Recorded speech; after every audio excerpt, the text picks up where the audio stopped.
Hi, everyone. Welcome to Acá Entre Nos, a space created by Fuerza Unida, where we talk about what's happening in our community and, more importantly, how the decisions being made actually affect us. And today I'm sitting with Lee Castillo, who is the candidate for Allen County Council District 4. A few days ago, we held an event that was called Why Should I Care? We also did a town hall where Lee was able to kind of tell us, share more about him with us. And we want to make sure that this you guys in all the ways possible, whether it's through podcasting, whether it's in person doing a town hall, whether it's through another type of event that we hold.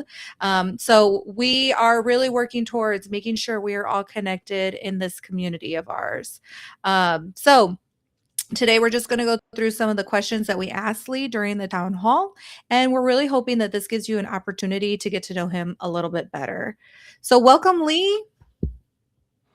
Hi, thanks for inviting me like always. And I know we have to kind of do this again because the connection or the sound was a little bit off when we were recording. All good. When we did the town hall at the library, the sound was just not there. So I definitely think this will be a better format for us to use and to be able to be recorded on. Can you tell us why you're running for Allen County Council?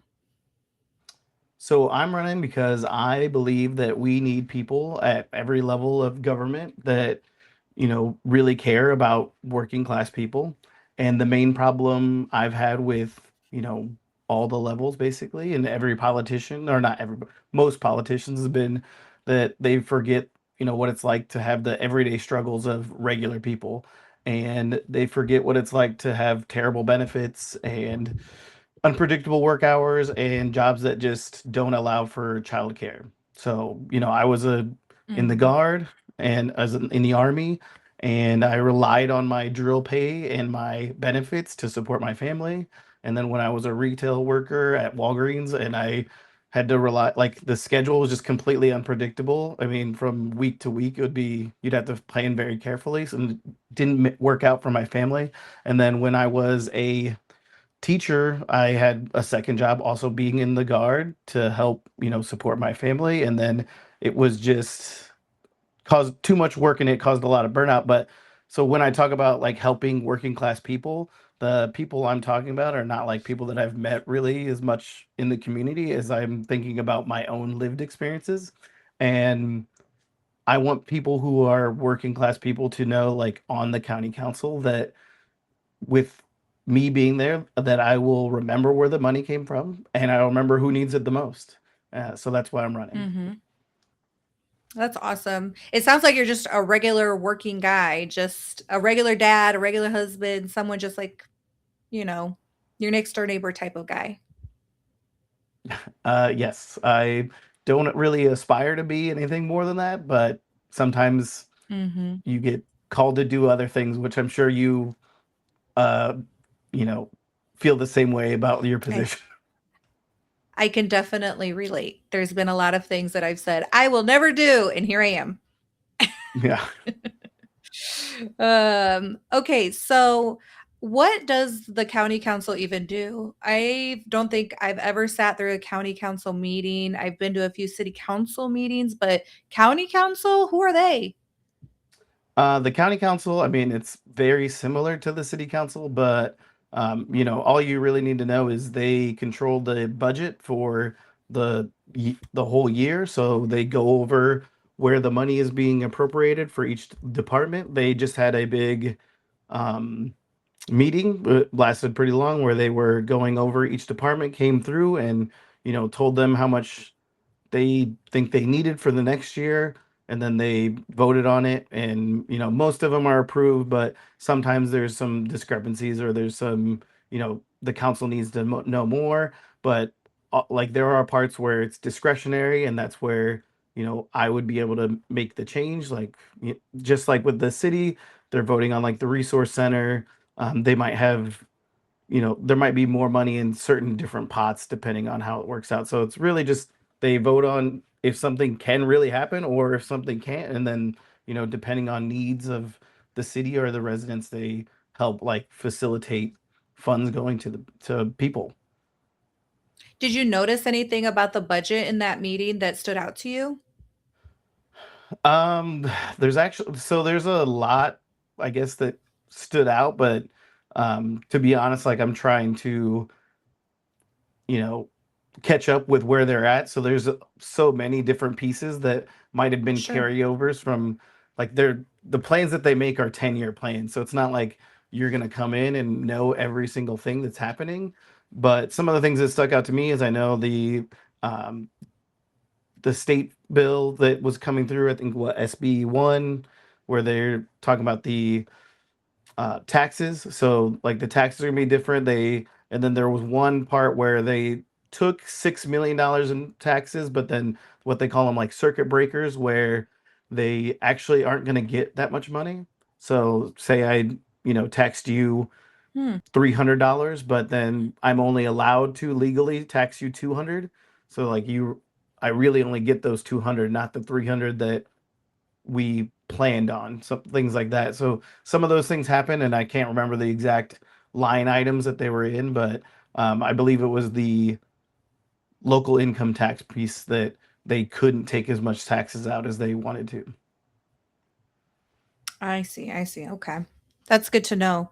And for I did a little bit of research, and if my research was correct, if you were to win this position, you would be the first county councilman that is Latino. What do you think about that? I think that we need more people who like on the council who would reflect the makeup of Fort Wayne. I don't think like right now it's there are no non-white people. That's not a Mhm. problem. It's just I would assume if we had a group that was representative of our area, it would have one or two people who were Latino or African American. That there'd be somebody that would have an interest in it, and there's just not anyone right now. Yeah, I think that we really take for granted some of these positions and how important it is to have people who look like us or have been through some of the same experiences that we have. Sometimes I work with Countesin, which is a nonprofit that is focused on people of color, but also people with disabilities. And there are times that we're having meetings, and there are things that happen with the disabled community that I don't even think about because it's not my everyday life. And I think that's what the importance is of having a diverse county council, because we're going to think of the things that are different because our lives were different than probably their lives. So I don't know if you want to talk a little bit more about that, but that's just how I feel about why it's so important to have such a diverse county council and a diverse city council too, like we have right now.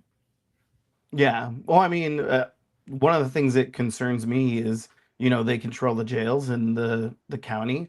So when the police, like the Fort Wayne City Police, arrest somebody and they may be Latino, or we have a large Burmese population, or um, are like the African American population out southeast, and basically all south. Like I've talked to other people, like everything south of the river. There's a lot of people who are non-white, but there's nobody on the county council who's you know has their perspective in mind when they're deciding to build a new jail, or um, you know Yeah.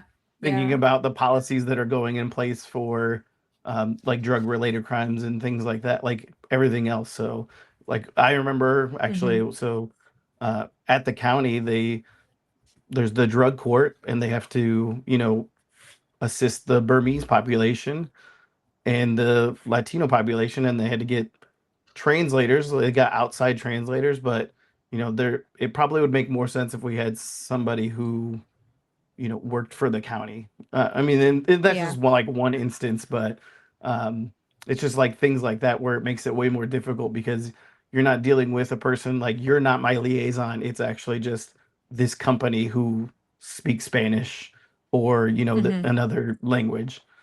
So yeah, Sure, those are the things sure. I That think makes about. sense. Mhm. So what neighborhoods or groups do you think have been overlooked, or like some of the biggest issues that you see are facing District 4 right now? Which District 4 includes what areas of town? So District 4 is Waynedale, what people like the '07, and then a Boyd, and then but it also goes all the way out to the county line. So it's Pleasant County or Pleasant Township, Lafayette Township, and then Boyd Township and Wayne Township. A lot of Wayne Township. So it's not all of Wayne Township, but it's a lot of it. And Hmm. the things that I feel like have been overlooked a lot. I wouldn't say it's overlooked. I think it's just sometimes we're looking into economic, like people are looking into economic development, and it's not that it's purposefully overlooking it. It's just that people think about where's the best place to put something to economically develop an area, and a lot of times that's around people who have more money. uh, and if Hmm. they, like the what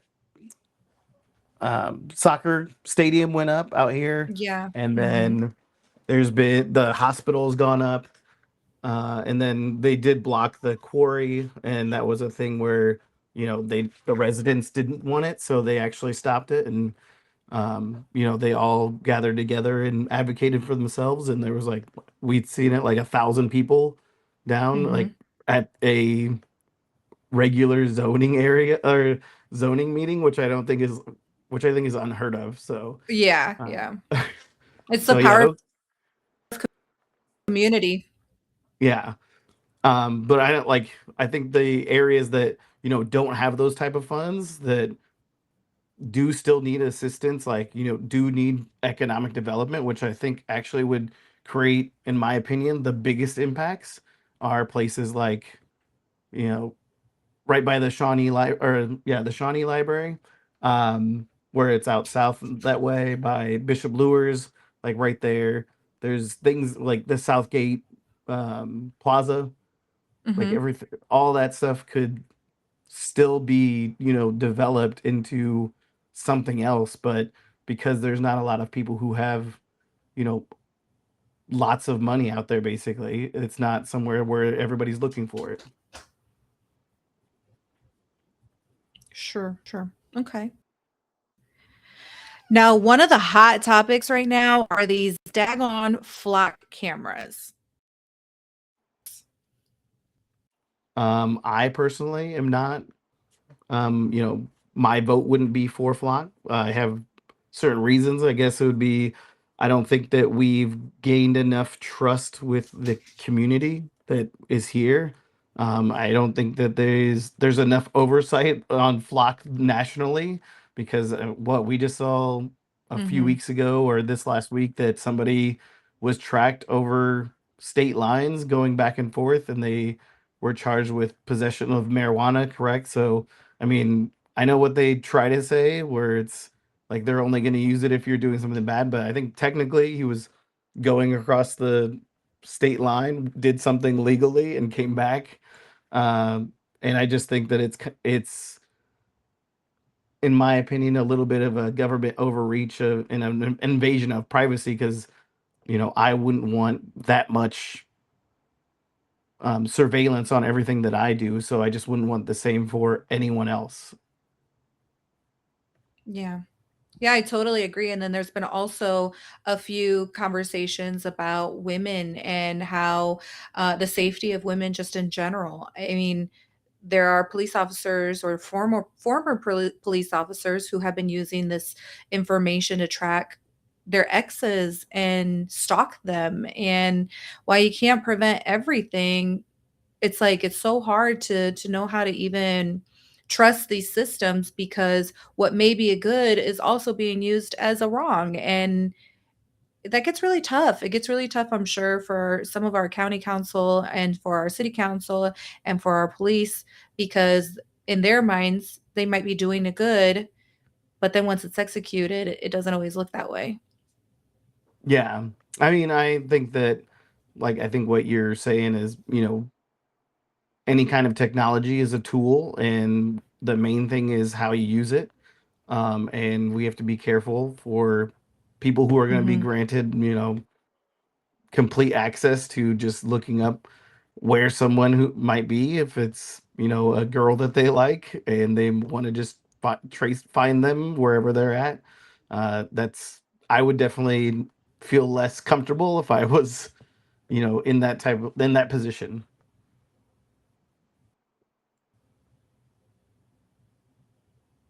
Yeah.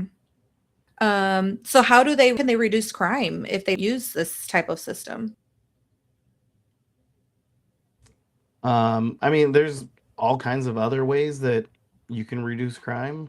I I do truly believe that, when everyone is doing well economically, there's going to be less crimes. Most people aren't looking for just what an easy way out. They're just looking for a way out, to make out of poverty. They're just looking for some way to make Mhm. money, and sometimes the easiest way for them is, doing something that's illegal because nobody else wants to do it. It has more risk, but it's more worthwhile than, Yeah. just continuing down the same road that they're in. The return on investment sometimes for them is a little greater. Yeah, I think that's the So what main does thing is, if like you just have what do to. you feel Oh, go like ahead. could be done to help with the community safety?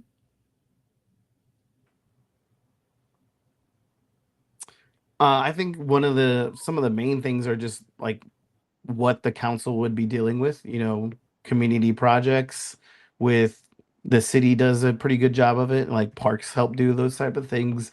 Community like economic development helps do those things. Every time we invest in something like schools help do those things, infrastructure, like there are so many different places where we can, you know, put funds that help everyday people, see basically just see that they can have a way of either making money or, enjoying something without doing something illegal, basically.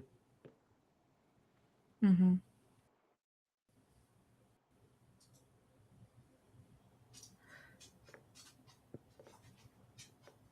Okay, so if we've kind of touched on public safety and the importance of having uh, people be busy and that in our city so that people aren't like that helps reduce the crime, right? So what are some county investments that you think can give taxpayers the biggest return? What are some ideas you have? Some some ideas that I have. I mean, like I think the main ones are Mhm. like infrastructure, and then there are going to be some things that we do definitely need to keep track of because, um, like our resources. So it's not always about like what I would do. Sometimes it's about what I wouldn't want to do. There's like the Google data center people haven't been too on board with that yet because we don't know the real like ramifications of the water usage. So sometimes it's like you don't Mhm. want to do something because you want to preserve some other things. There are other projects that I think would be economically developed, like could help economic development. There's like um, solar panels, like increasing our grid for I can't think of the word. Um, our electrical grid, increasing how much capacity we have for the people around here. Because I've actually spoken to a few people that tell me that all of our power really comes from Michigan and the nuclear power plants. I mean, I'm not saying we need to put a nuclear power plant, but I'm saying that some of it could be, Mhm. solar or just different types of.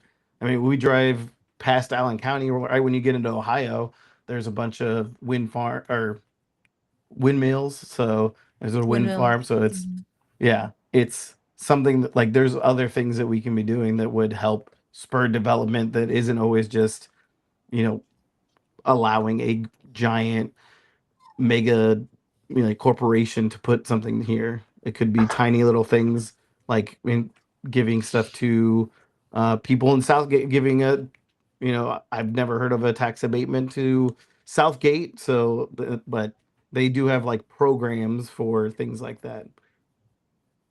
Mhm. Okay. Do you think that the government should ever raise taxes? ever raise taxes. I think that the real thing is it's never it depends if they lower them too much because if you're in a shortfall and you need to provide a service, then and you cut them before, then naturally they're gonna have to be raised. It's not like nobody ever Mhm. wants to raise anything. I mean I consider myself a pretty financially savvy person, and I'm pretty frugal in my own life, and I don't want to be spending everyone's money on just frivolous things. So I think that it always just requires, when you have a need, you might need to raise something, like do something about it. I don't like Right. paying my rent, but I have to do that. Your mortgage every month. Yeah, I totally get what you mean. So how do we attract more businesses to come to Allen County without leaving the existing neighborhoods behind? Everybody talks about gentrification. How do we make the county better without gentrifying everything? Yeah. I think the main thing is everyone, or not everyone, all of the politicians and all of the local government going out in the community and finding people who want to, do more than they are, not only just for the community, but like as small business owners. When there's people who there are already programs like that, that's not really the problem. The problem I think is the connection between them. They don't see that there is a Mm, connection between me going in and asking about all the different programs I can do, and then actually, filling out that paperwork and getting it. And sometimes that's made just like way too difficult, and it's not made to actually be used. Sometimes it's used like as a barrier instead of a way of, building up the community. It's more of a way to say we did have it.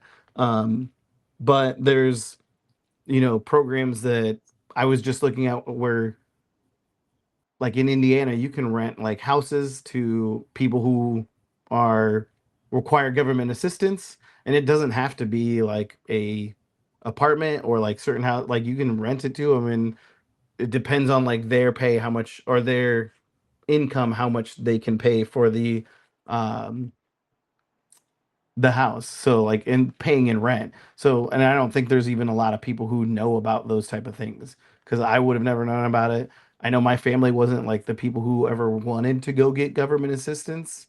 And I think that's kind of a problem too, where people feel mhm. a sense of shame about getting any kind of assistance, but then when they're very willing to use it if they know it's there. So um but I think the main thing is a Well, and I communication between politicians, the people in the think the seats. stigma kind of Go ahead. I think the stigma goes away if we're able to raise the income guidelines a little bit too, because I think a lot of times people equate these types of things to people who are not working, people who haven't gone to school, whatever it is that the stigma is telling them or what the media is telling them. But these are services that sometimes we could all use to fall back on so that we can meet our next level. I think back to when I was a young mom. I was 19. Hold on. I have to cut that piece out. We were on Medicaid. We had to be. I didn't have a way to be able to provide for him. I was 19. And so it was a stepping stone to be able to get me to the next level. And, years later, I got my job and I was able to provide a little bit more. But the problem is that I could never really truly get to the point of or even being able to like think past the today because we've always been surviving. And Yeah. so it would be super nice if we could actually come levels, those who are doing their stepping stones to do better. And then where's it at? And then be able to actually help people get out of poverty. Hmm. Yeah, I mean that's I think that's my main thing is I want to help people who do want to help themselves, and I think that's most people want to help those kind of people. And that's where I think the disconnect is everybody thinks that it's the destitute person that doesn't even want to try that um that's the only people we're trying to help, and there's a lot of people who are just like you who Mhm. are like trying to do everything they can. And I feel like just like me when I was younger, like trying to do everything I can, it's just like not every door is really open to you right away, and you just don't even know about the different programs and things that you could do. Because I'm sure Yeah. if I would go back in time and if my parents knew about the different government programs that I could sign up for, like, for college or for prepping me for work or anything like that, they would have done that. But they didn't, I don't think they Mhm. even knew how those went. I That mean, they my mom was existed. very young. Yeah. My grandpa always told me, "Use the assistance. That's what we pay our taxes for. Use it. Go use it, pumpkin." And I just really I always have to give credit to my grandpa where credit is due, because that dude, most Mexican grandparents are not like this. Yeah. I don't feel like they, I know a lot of my family would have said, about people who had a kid when they were younger and were using like government assistant, they would, be snarky about stuff like that. And Mhm. I don't think it's always just you know, they try to demonize the person instead of just like help them. But then they want to go to the church and ask for that, but the church doesn't even have the capacity to help everyone because it's just not possible. Exactly. Yeah. And that ultimately still comes out of our pockets, right? The Yeah. parishioners or congress people in in their congregation. Yeah. As a Latino candidate, though, people might expect you to focus heavily on immigration. How do you respond to that? I would say I'm not going to focus heavily on immigration because the overall national immigration piece is not my lane. It's not something that I can, legislate on or make a lot of uh, impact when it comes to like the laws. But I can definitely be an advocate. And I remember we were talking with Ron, or we weren't talking. Ron Turpin, the commissioner, was talking Commissioner. about migration coming to Allen County. So like we have, immigrants that are here, and then people in the Republican government are even saying that we need even more people to come here. So I mean I would just want to keep him to his word and say, well, there shouldn't be an issue here if we're just trying to get. I'm fine with I also want them to all to be documented. Um, Mhm. but we need to find a way to get more people to come here. Either if it's, Mhm. international immigration or just migration between states and counties. Yeah, and I think the hard part too is that Latinos are always pigeonholed into this idea that we only care about immigration, when really the studies have proven that Latinos actually care about way more than that. Economy is huge. Um, for Latinos, which is a lot of the reasons why they're saying that the Trump administration won them over, was because of these big false promises about improving the economy and bringing in more jobs. I think I think as a Latino, we know that that's what our focus is. We know that the idea of being first generation and the idea of the quote unquote American dream is to progress and to work and to be here for those types of things. So, I'm glad that you'll be able to represent when you win, and kind of break through those barriers a little bit. So even though schools, we're going to move on to education, even though schools aren't directly controlled by the county council, how do you think county government can support education? I think the two biggest ways that I think of right away are, infrastructure and after school or, programs that are meant for youth. Um, so the infrastructure around the schools, which I've told people about when I went to Homestead or Summit Middle School, there was no real, paths between the neighborhoods. It was kind of like it was a really far walk to get anywhere. And Mhm. then there was not anything after school that uh, with anybody that could help me. So unless you were doing something that was definitely like a pre-planned like soccer, like it wasn't a, oh, you can go to this after school program and it'll Yeah. have, you know, the a snack or whatever, and you can wait here and your parents can come get you. They're like, I know that happens for my kids now, but at the time that was not happening in Mhm. the middle school or the high school. Is kind of like I remember walking 3 or 4 miles back home a few times when my parents forgot where like I was at. So I think that those are like big definite ways where they could help you is, even just having like a building that is set there for what the 3,000 kids that are at school right there to where they can go to that Yeah. building and say, I need to call somebody to come pick me up. They did that Sure. really well when I was teaching at Fort Wayne Community, but it's not like it was not something regularly done when I was in school at or Summit or Homestead. Mhm.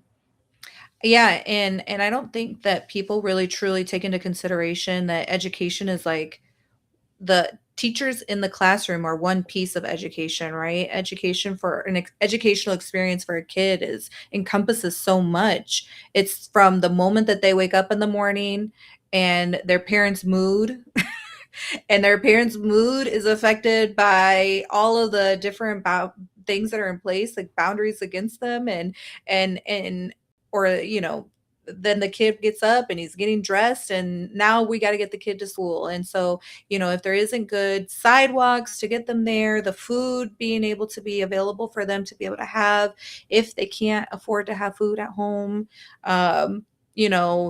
the quality of the area, like there's so much that goes into one little child's education. So I'm glad you're thinking of different ways that can be improved for them. Okay, the last topic, and then we'll kind of like move into some of the funner questions, I guess you could say. um, Mental health. Mental health continues to affect families across our community. We also have a lot of substance use and unhoused population. What are your thoughts? How can the county do better? What are your thoughts on the anchor center that the city is trying to push forward, or not push forward, I guess I should say? What do you think? Tell me your thoughts. Um, so my thoughts on, you know, either like resources for the Anchor Center or things like substance abuse. I think a lot of it is like messaging and destigmatizing it because I think that a lot of people don't even seek Yeah. help because they think that it's actually somebody like they're worse than they either think that they're worse than me or nobody can know that I have this type of problem, even though it's still going to be a problem. Like regardless if they go to get help or seek help, there's still going to be a problem somewhere. So I don't think it Yeah. changes anything by not allowing them to, speak about it.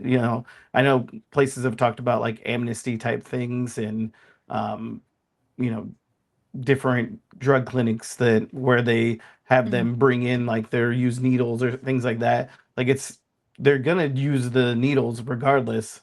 Like I would rather them use them if they're clean or healthy, like not Clean. healthy. Like they're better for them than just letting them get infected and like spread disease, like spread AIDS, things like that. So I think like one of my main things is the communication piece about it because and everybody's going to struggle with something regardless of what it is at some point in their life. It doesn't mean it's going to be as big of a problem as some people's, but it doesn't mean that it's like you should always sweep it on the rug.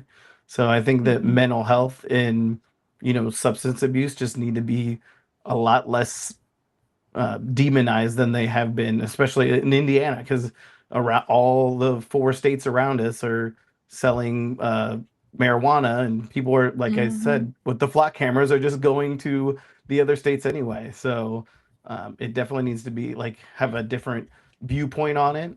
And like I said, that's kind of what the main thing that I would want to do is bring that different view to the county council, not just completely no, they had, some whatever amount of weed on them, they need to go to jail for 10 years. I Yeah. mean, even though it's illegal here. Yeah, I think that that's a really good point, and I think that people really, I mean, throughout a lot of years, the goal has always been to lower the effects of, right? Because we know it's like when you have kids, you know that they're going to do the thing, but how do you equip them? How do you help them do better? How do you teach them better? How do you support them even through it? And I think people really just forget that when it comes to substance abuse and mental health. And we're supposed to be a community together through all of these things, right? Hmm. Yes, I totally agree. So um, all right, so let's do a little bit more less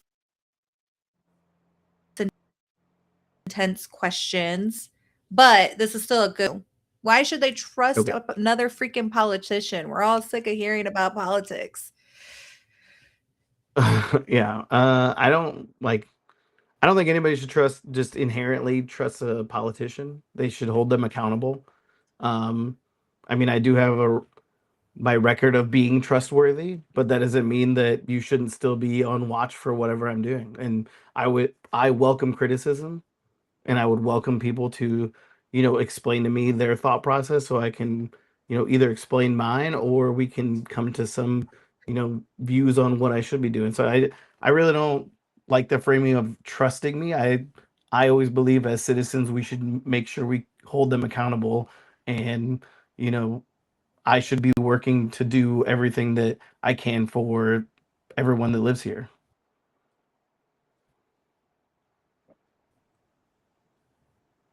Mhm. I know you're running with the Democratic Party.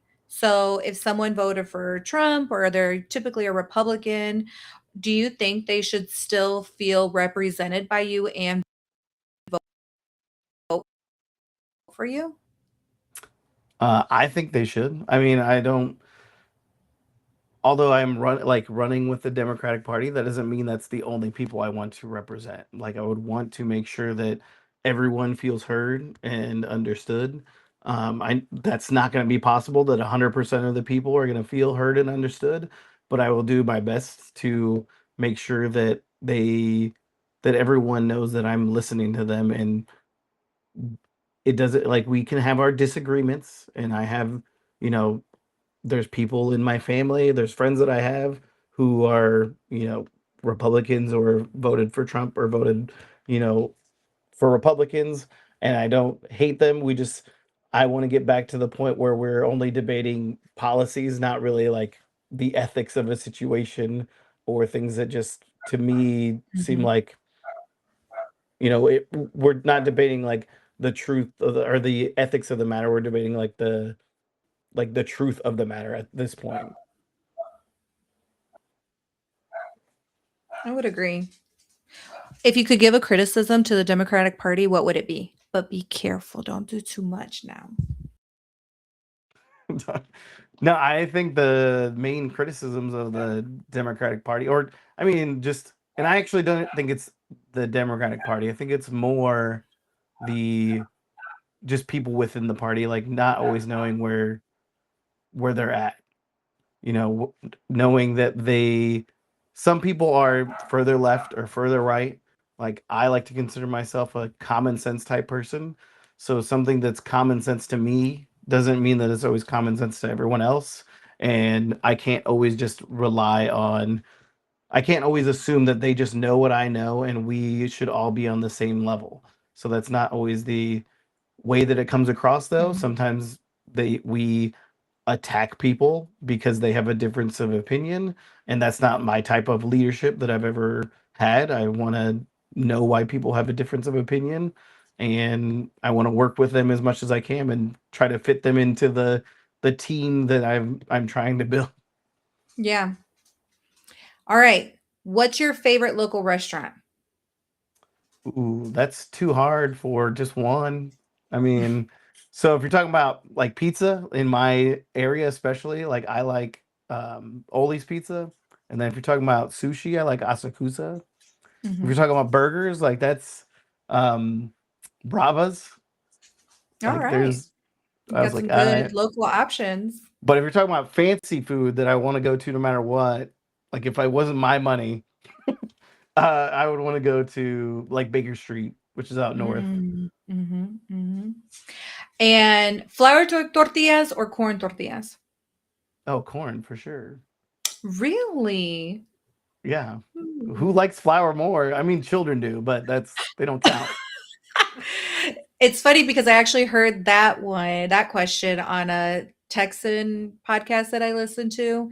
And it is because over there they actually do a lot more flour tortillas in Texas. So it's funny that you say that. And I think I like them equally. It depends on what I'm eating, I and mean, where like I'm what if you're at. making if we're talking about like a California style burrito, like then obviously there's only one. But like street Right. tacos, I'm taking corn. Yeah. So true. And your favorite band? Paper band? Hmm. Ooh, probably be that's hard. I have a lot, but if we talk about from when I was growing up, probably Rage Against the Machine. All right. I think we'll have some voters out there that will definitely be able to connect with you on that. Yeah. Well, Lee, it has been an ultimate pleasure talking to you today. I'm so glad that we were able to do this. Thank you for helping me work through all these system errors or like just lagging and all that kind of fun stuff when it comes to learning how to podcast. I promise we'll do better. Thank Yeah. you, everybody, for watching today and for being part of our community, the Fuerza Unida community, and watching Acá Entre Nos. Make sure you like and subscribe and spread the word. Thank you, Yep. Thank Lee. you. Thank you so much.